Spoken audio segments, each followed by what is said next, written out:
back to my vlog. Isang magandang makulimlim na umaga sa inyong lahat mula dito sa Lasak City. Huwag kayong magtaka mga karagkara kung bakit ganito ang ating menopausal distraction look dahil nga nakita ko yung mga pa-eksena ng mga kandidata sa Mexico na kung saan finally nakasinghot na talaga sila ng hangin mga karagkarag sa labas ng hotel na kung saan nagano na sila ng kanilang pa-opening bitaw sa Miss Universe 2024 at dahil dyan nakita ko yung mga pa-eksena ni Chelsea Manalo na kung ang sarap niyang suportaran at kahit sa maliit na bagay susuportaran natin ang ating pambato sa kanyang laban sa corona or sa placement sa Miss Universe 2024 kaya pupunta ako sa lungsod, may gagawin ako. Tara, samahan niyo ako.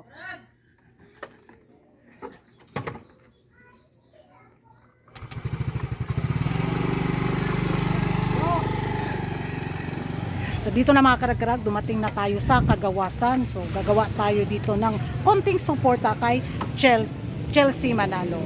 So yun, malayo-layo din yung ano ko, yung sa amin mga karagkarag dito sa Kagawasan, kaya nagmotor lang ako para mabilisan yung biyahe natin. Tara, akyat tayo doon sa taas. So ito yung commercial dito sa Kagawasan mga karagkarag. Ayan. Papasyal ko kayo, chat. So kumpleto naman.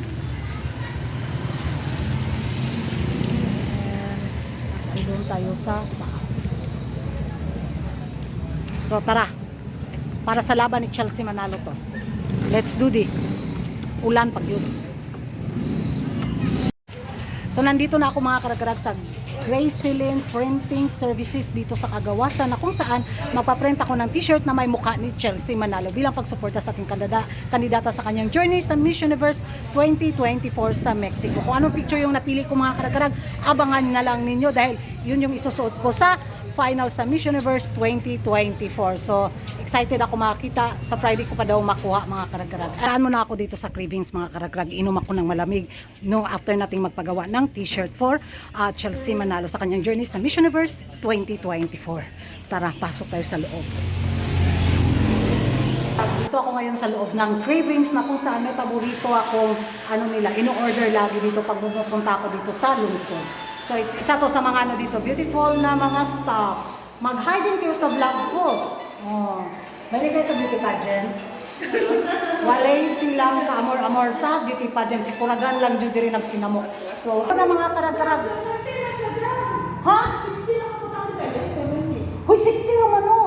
70 sa machine. 70 sa machine. Librihan na lang ko. Librihan na lang ko. So, saklit lang dahil ha. So, yan na nga mga karagkarag, nakita ko yung mga kaganapan ng mga kandidata sa Miss Universe 2024 sa Mexico. Happy ako na nakahinga na sila ng pure na hangin mga karagkarag kaysa kinulong sila doon sa Hotel Bitaw na, hala uy, to, tapos nung makalabas sila mga karagkarag, nakita nyo yung mga pa-video Bitaw ni Chelsea Manalo sa labas na kung saan very energetic yung pambato natin. Mafe-feel mo talaga na, masabi mo ba na, ay ready na siya. Ay, iba yung tindig niya, no?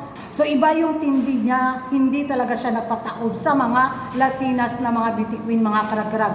Alam, masasabi ko rin ha na good choice talaga ng Miss Universe Philippines Organization na si Chelsea Manalo yung kinoronahan nila dahil hindi talaga siya natatabunan sa mga mistisang mga Latina.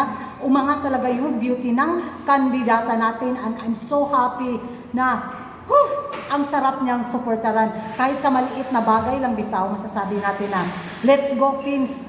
Let's go Pins, Bakuragan. Let's go Pins.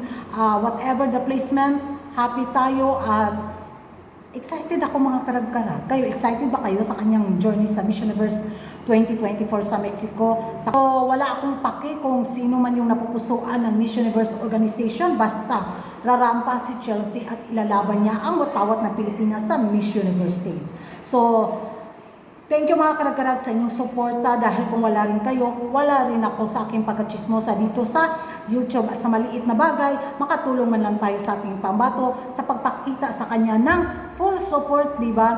At meron tayo sa free voting. Kung hindi pa kayo nakapagboto, boto nyo na, libre ang paboto sa Miss Universe app. Karagkaragan yung magiging reaction ninyo na finally nakalabas na rin ang mga kandidata sa hotel sa Miss Universe 2024 at ano yung masasabi ninyo sa kanilang pa-opening dress.